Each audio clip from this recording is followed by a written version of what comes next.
রিজিকের মালিক কে? আল্লাহ পাক তার বান্দাদেরকে তিনটা কারণে রিজিক দেন। ব্যবসার কারণে না, চাকরির কারণে না, কৃষি ক্ষেত খামারের কারণে আল্লাহ রিজিক দেয় না। ওগুলি একটা উসিলা পন্থা। রিজিক দেন তিনটা আমলের কারণে, তার মধ্যে একটা হচ্ছে নামাজ। সুবহানাল্লাহ কইতেন না? যেই মানুষটা নামাজ পড়বে তার রিজিকের কোনো অভাব হবে না। যেই মানুষটা 5 ওয়াক্ত নামাজ পড়বে, হাদিসে পাকের মধ্যে এসেছে যারা 5 ওয়াক্ত নামাজ পড়ে প্রথম উপকার হচ্ছে তাদের রিজিকের তঙ্গিদস্তি আল্লাহ দূর করে দিবে। সুবহানাল্লাহ। রিজিকের অভাবটা আল্লাহ দূর করে দিবে 5 ওয়াক্ত নামাজ পড়লে। অনেক সময় বিদেশ থেকে অনেকে ফোন দেয়, হুজুর বিদেশ আসছি, কাজ পাই না। তা আমি জিজ্ঞেস করি, কাজ পাও না, নামাজ পড়োনি? কয় মাঝে মাঝে পড়ি। আমি কে লেগেই কাজ পাও না? 5 ওয়াক্ত নামাজ পড়ো, কাজ পাইবা। তো আবার অনেকে বলে, হুজুর বিদেশ আসছি, চাকরি করি, কিন্তু মালিক বেতন ভাতা দেয় না। আমি তাকে জিজ্ঞাসা করি, তুমি 5 ওয়াক্ত নামাজ পড়োনি? কয় হুজুর মাঝে মাঝে পড়ি। আমি কই, নামাজ পড়ে দেখো, তোমার বেতন ভাতার ব্যবস্থা আল্লাহ করে দিবে। 1 নাম্বার, নামাজে রিজিক আসে, নামাজে রিজিক আসে। 2 নাম্বার, আল্লাহর উপর ভরসা করলে রিজিক আসে।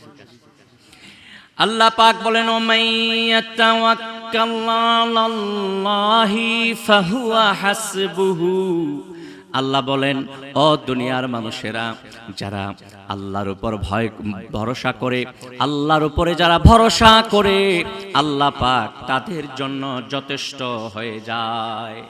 আল্লাহ যাদের জন্য যথেষ্ট হয়ে যাবে তাদের কোনো কিছুর অভাব হবে না। ঠিক কিনা বলে? সুতরাং আল্লাহর উপর ভরসা করতে হবে। আমরা ব্যবসা করি, ভরসা করব আল্লাহর উপরে। চাকরি করি, ভরসা করব আল্লাহর উপরে। কৃষি কাজ করি, ভরসা করব কার উপরে? ভাইরা কোটি কোটি টাকার ব্যবসা দিছেন, ভরসা যদি আল্লাহর উপরে না করেন, ব্যবসায় যদি ধস নামে, রিজিক আসবেনি। আপনি চাকরি করেন, যদি আপনার মালিক আর মহাজন বেতন না দেয়, রিজিক আসবে না। বোঝা গেল, চাকরি ভাত দেয় না, কৃষি কাজও ভাত দেয় না। আপনি গাছ লাগাইলেন, আপনি নিড়ি দিলেন, সবই করলেন, সার দিলেন, যা আছে সবই করলেন, কিন্তু হঠাৎ করে এমন এক তুফান আসলো, আপনার সব ধান ক্ষেত নষ্ট হয়ে গেল। বোঝা গেল এই পরিশ্রমেও আপনার রিজিক আসলো। আপনি যদি আপনার ব্যবসা, আপনার চাকরি, আপনার কৃষি কাজটা সম্পন্ন করে আল্লাহর উপরে ভরসা করেন, রব্বুল আলামিন তুমি আমাকে বলেছ চেষ্টা করার জন্য, চেষ্টা আমি করেছি, পরিপূর্ণতায় পৌঁছতে আমি পারবো না। রিজিকের মালিক তুমি আল্লাহ, তুমি যদি আমাকে দাও তাহলে দিতে পারো। আল্লাহ কাউকে 1 কানিতে 10 মণও দেয়, কাউকে 1 কানিতে 20 মণ ধানও দেয়। ঠিক কিনা বলে? এই খেলা কার কাছে?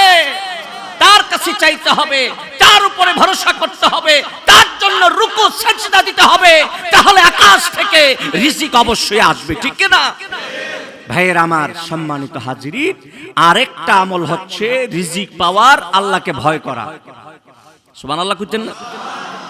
আল্লাহ বলেন, মাইয়াত্তাকিল্লাহা ইয়াজআল লাহু মাখরাজা ওয়ায়ারযুকহু মিন হাইসু লা ইয়াহতাসিব। আমার আল্লাহ বলেছেন, যারা আমাকে ভয় করবে, আমি আল্লাহকে যারা ভয় করবে, আমি আল্লাহ তাদেরকে জান্নাত তো দিবই, আমি আল্লাহ তাদেরকে বেহেশত তো দিবই। দুনিয়ার রিজিক এমন ভাবে দিব, এমন জায়গা থেকে, মুত্তাকি বান্দার জন্য এমন জায়গা থেকে রিজিক আসবে, সে কল্পনা করতে পারবে না রিজিকলা আসলো কোথা থেকে। এই রিজিক আসলো কোথা থেকে? মুত্তাকি বান্দার জন্য রিজিকটা আসলো কোথা থেকে?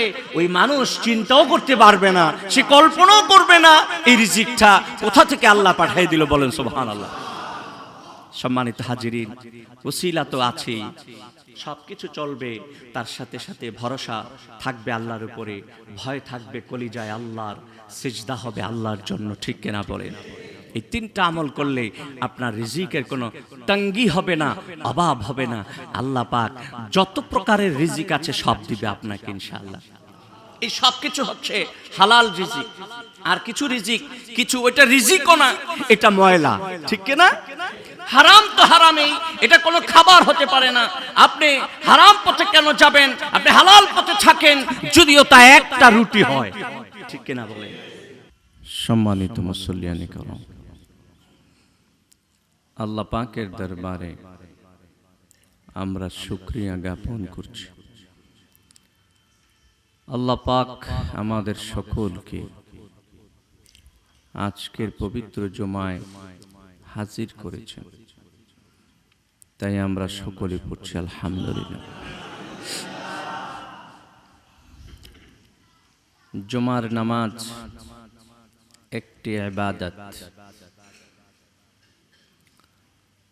আমরা ইবাদত করি আল্লাহ পাকের জন্য।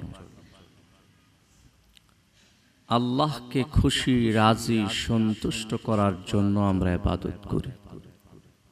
ঠিক কিনা? ইবাদতের তৌফিক পাওয়া, ইবাদতের সুযোগ পাওয়া, এটা আল্লাহর পক্ষ থেকে বড় নেয়ামত। সবাই সুযোগ পায় না। আল্লাহর গোলামি আর দাসত্বের সুযোগ সবাই পায় না। কাফের মুশরিকরা আমার আল্লাহর ইবাদতের সুযোগ থেকে বঞ্চিত। তারপরে যারা ঈমান এনেছে, সৃষ্টিকর্তা রবের উপরে যারা ঈমান এনেছে, তারাই বা কয়জনে ইবাদতে মশগুল থাকতে পারে? আল্লাহ যে আমাদেরকে ইবাদতের সুযোগ দেন,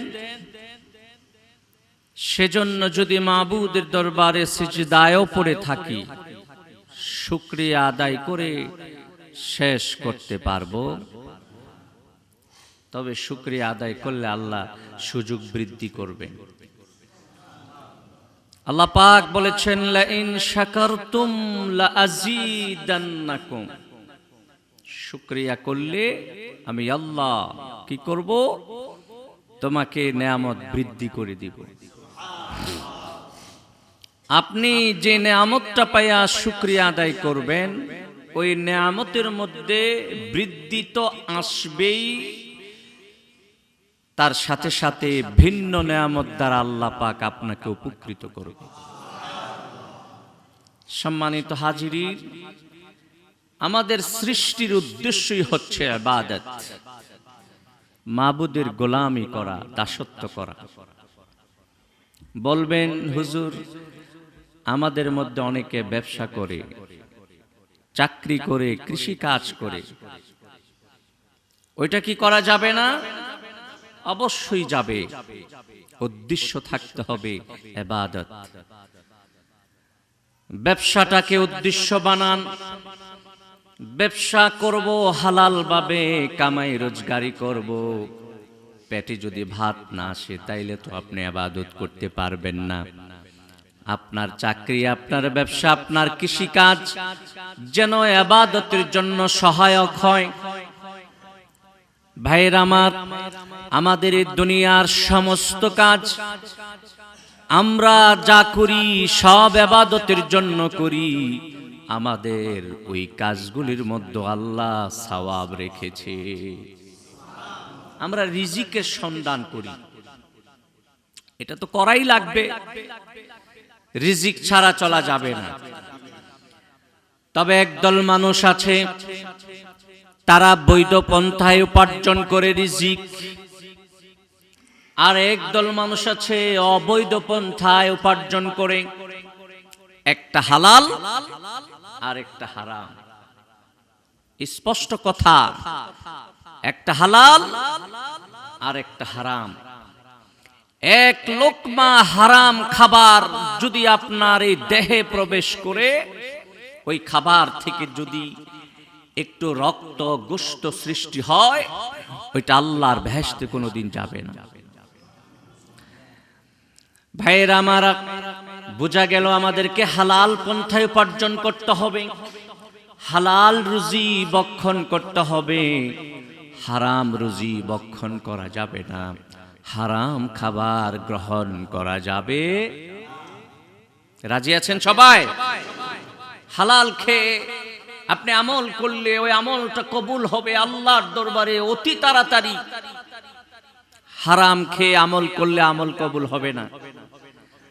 আপনার আমলটা কবুল হচ্ছে কি হচ্ছে না, আল্লাহর দরবারে কবুল হচ্ছে কি হচ্ছে না, তা বেশিরভাগই নির্ভর করে আপনার হালাল উপার্জন, হালাল খাবারের উপরে। আপনি অনবরত হারাম খাচ্ছেন, আবার নামাজও পড়ছেন, কেমনে নামাজ কবুল হবে?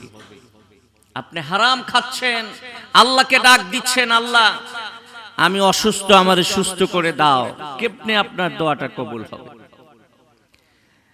ভাইয়ের আমার, সিদ্দিক আকবার আবু বকর সিদ্দিক সব সময় হালাল খাইতেন। সমস্ত নবী এবং রাসূলেরা হালাল ভক্ষণ করেছেন, কোন নবী এবং রাসূল হারাম খায় নাই। সাহাবায়ে কেরাম, আমার নবীর সাহাবায়ে কেরাম হালাল খেয়েছে, ঠিক কিনা? আবু বকর সিদ্দিক, তার একজন গোলাম ছিল, সে খাবার রোজগার করত, খাবার ব্যবস্থা করত। উনি যখন ব্যস্ত হয়ে পড়লেন, উনি যখন আমিরুল মুমিনিন আবু বকর সিদ্দিক, তখন তার গোলাম খাবার রেডি করলে উনি খেতেন। সব সময় জিজ্ঞেস করতেন যে খাবারটা কোথা থেকে এনেছো, কিভাবে এনেছো, হালাল কিনা, হারাম থেকে বাঁচার চেষ্টা করেছো কিনা, এইভাবে প্রশ্ন করতেন। কিন্তু একদিন আবু বকর ভুলে গেছে, গোলামকে প্রশ্ন করে নাই গোলাম এই খাবার আসলো কোথা থেকে। খাবার ছিল খাবারের জায়গায়, আবু বকর সিদ্দিক আকবার খাবারটা নিয়ে খেয়ে ফেলেছে।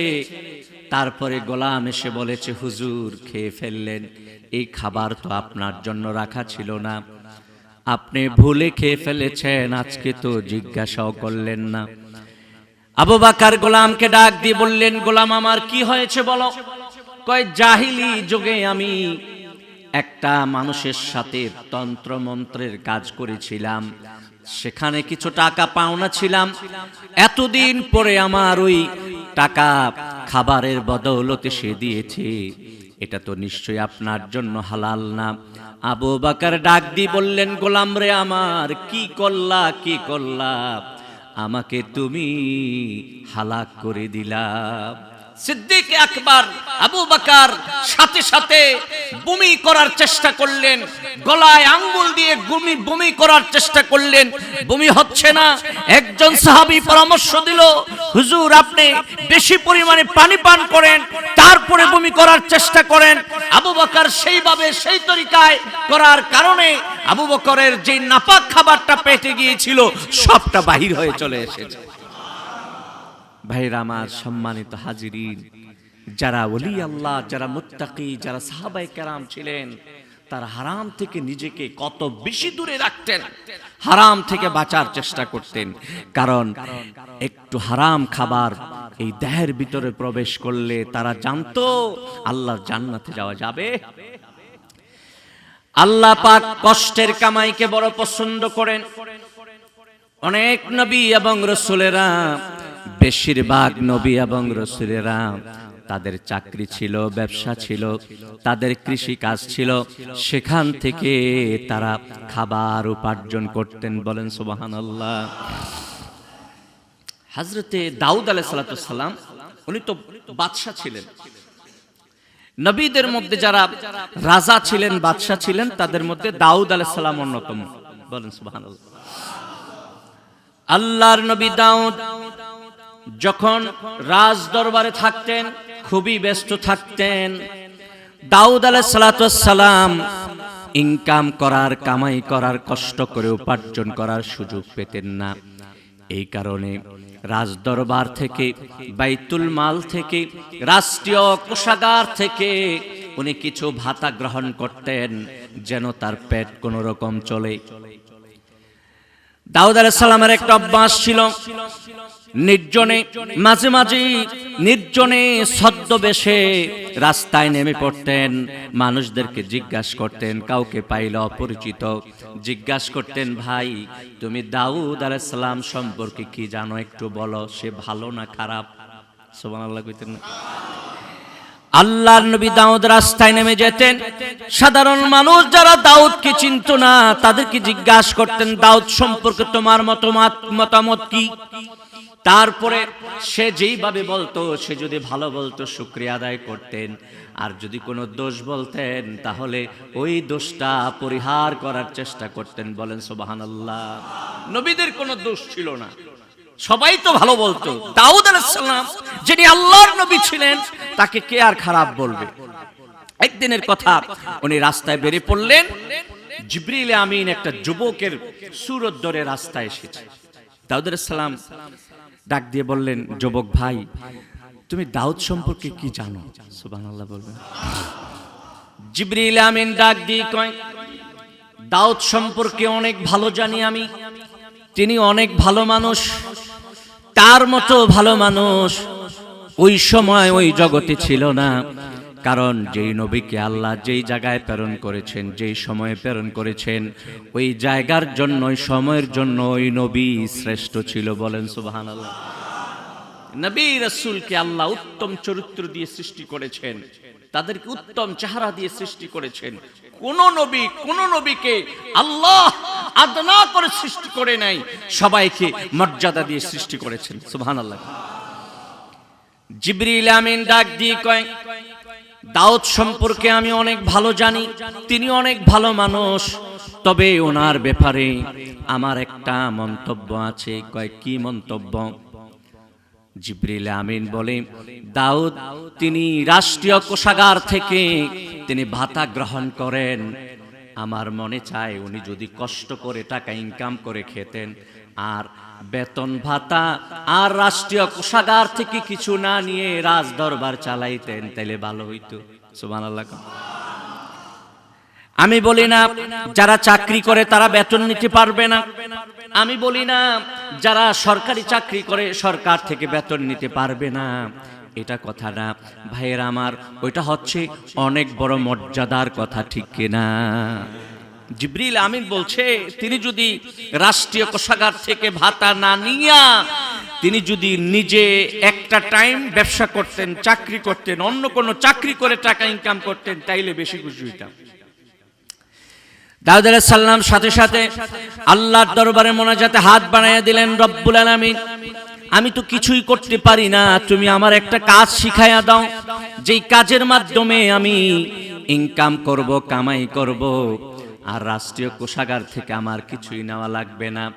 আল্লাহ পাক দাউদকে বললেন, দাউদ যাও, তোমার জন্য আমি লোহাকে মোম বানাইয়া দিলাম, তুমি লোহাটা ধরলে এটা মোমের মতো নরম হয়ে যাবে, আর এই লোহার মাধ্যমে তুমি বর্ম বানাইয়া বিক্রি করবা, তারপরে উপার্জন করবা। বলেন সুবহানাল্লাহ।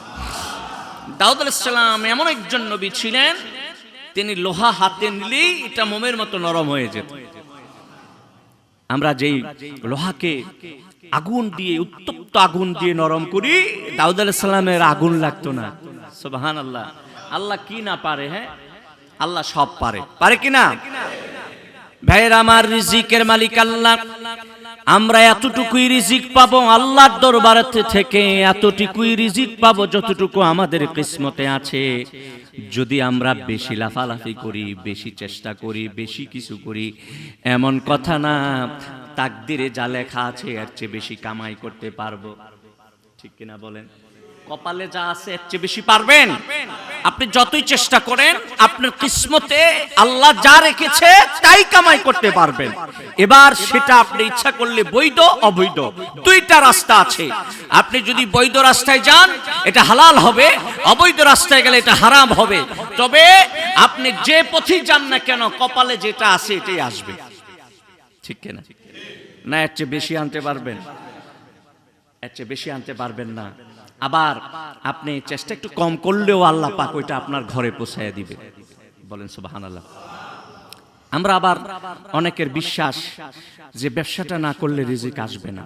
অবশ্যই ব্যবসা লাগবে। চাকরিটা না করলে রিজিক আসবে না, অবশ্যই চাকরি লাগবে। আমি বলি না চাকরি লাগবে না, ব্যবসা লাগবে না, কৃষি কাজ লাগবে না, ওগুলি লাগবে। তো ওগুলি উসিলা।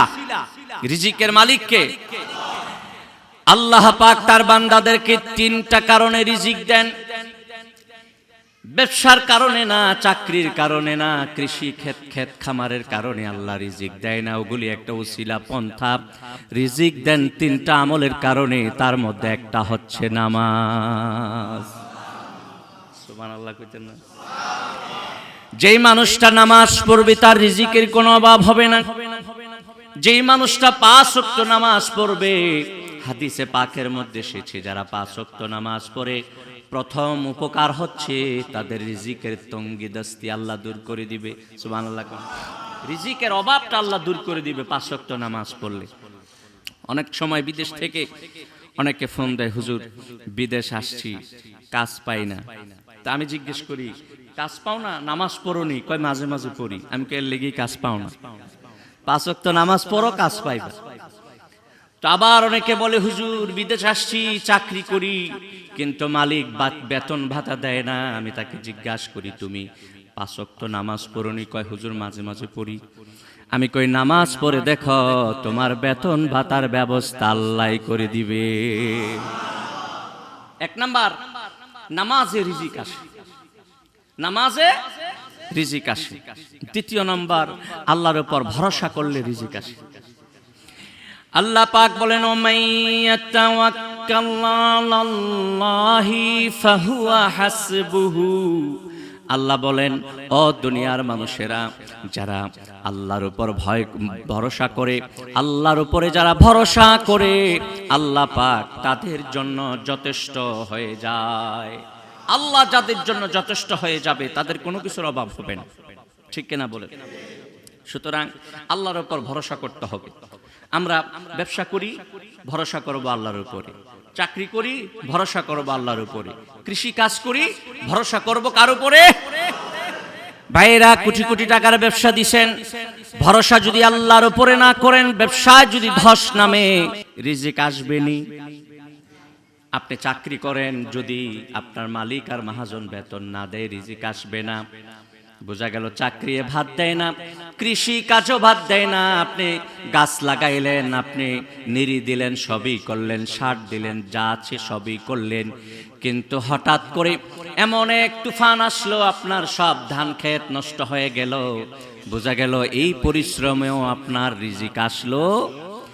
আপনি যদি আপনার ব্যবসা, আপনার চাকরি, আপনার কৃষি কাজটা সম্পন্ন করে আল্লাহর উপরে ভরসা করেন, রব্বুল আলামিন তুমি আমাকে বলেছ চেষ্টা করার জন্য, চেষ্টা আমি করেছি, পরিপূর্ণতায় পৌঁছতে আমি পারবো না। রিজিকের মালিক তুমি আল্লাহ, তুমি যদি আমাকে দাও তাহলে দিতে পারো। আল্লাহ কাউকে 1 কানিতে 10 মণ দেয়, কাউকে 1 কানিতে 20 মণ ধানও দেয়। ঠিক কিনা বলে? এই খেলা কার কাছে? তার কাছে চাইতে হবে, তার উপরে ভরসা করতে হবে, তার জন্য রুকু সেজদা দিতে হবে, তাহলে আকাশ থেকে রিজিক অবশ্যই আসবে। ঠিক না ভাইয়ের আমার? সম্মানিত হাজিরিন, আরেকটা আমল হচ্ছে রিজিক পাওয়ার আল্লাহকে ভয় করা।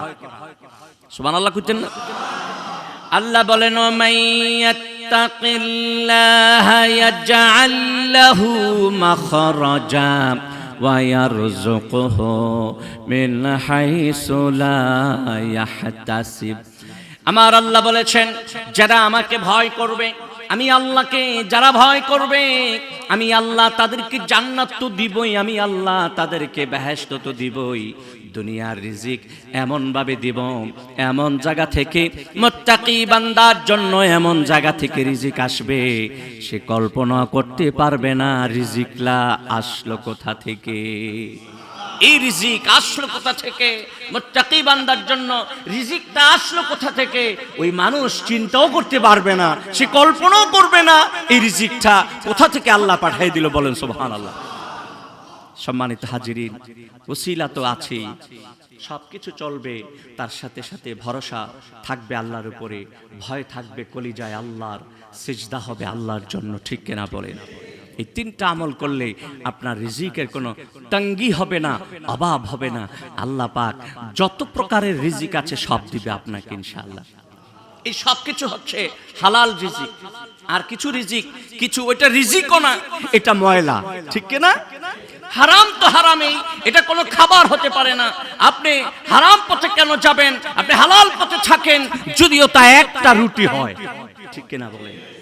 আপনি কষ্ট করেন, আপনি চেষ্টা করেন, আপনি রিক্সা চালান, আপনি ভ্যান চালান, যাই করেন, আপনার পরিশ্রমের পয়সাটা এটা প্রথম পর্যায়ে হালাল। বলেন সুবহানাল্লাহ। আল্লাহ পাক পরিশ্রমের পয়সাকে, পরিশ্রমের রিজিককে, পরিশ্রমের ইনকামকে কত বেশি পছন্দ করে দেখেন। জিবরিল আমিনের মাধ্যমে দাউদকে শিক্ষা দিয়েছে, দাউদ না, এইভাবে সিংহাসনে বসে ভাতা নেওয়া যাবে না, তুমি পরিশ্রম করো। তোমাকে আমি কি দিলাম? একটা মুজিজা দিলাম, লোহাকে তোমার জন্য মোম বানায় দিলাম, তুমি বর্ম বানায়া বাজারে যায় বিক্রি করো, সেখান থেকে খাও। বলেন সুবহানাল্লাহ। পরিশ্রমের কামাইকে আল্লাহ বড় পছন্দ করে। পরিশ্রমের ইনকাম থেকে আপনি যদি খান, সেই রিজিক বক্ষণ করে নামাজ পড়লে নামাজ কবুল হতে দেরি হবে না, সিজদা দিলে সিজদা কবুল হতে দেরি হবে না, আল্লাহকে ডাক দিলে আল্লাহ সাড়া দিতে দেরি হবে না। বলেন সুবহানাল্লাহ। আজকে আমরা দোয়া করি, দোয়া কবুল হয় না, ঠিক কিনা? কয় হুজুর জান্ডা দিয়ে আল্লাহরে ডাহি, আল্লাহ সাড়া দেয় কেন দেয় না? কারণ কি কিছু নাই?